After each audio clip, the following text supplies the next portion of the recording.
Go. Okay, so we're in a managed spruce forest and we're measuring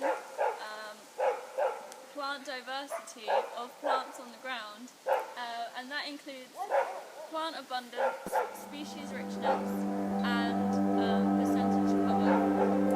And we're in a spruce forest, and we're using a quadrat to measure those things. Place the quadrats 4 to 6 metres away from each other, measuring that out using string, and then count the number of different species and how many of each species there are in the quadrat. And then all of us estimate a percentage cover for vegetation, and then we take an average from that. Next step, as demonstrated by Hannah, is to measure out the circumference of the tree at chest height using string.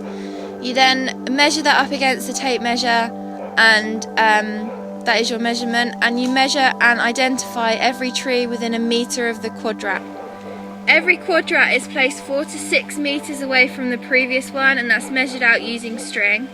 Then once the quadrat is placed, we start the identification. That's what Sophie's doing.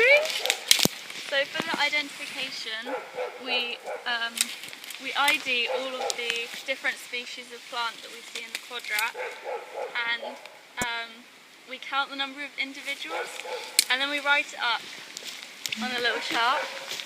And if we don't know what a species is, we just call it, say, like different grass species.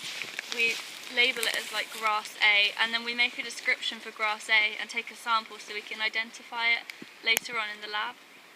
Okay, so after we've identified all the species and taken account of the number of species and individuals in the quadrat, we estimate percentage cover of plant material. So all three of us each take a guess, and we just divide that by 3 so we get an average.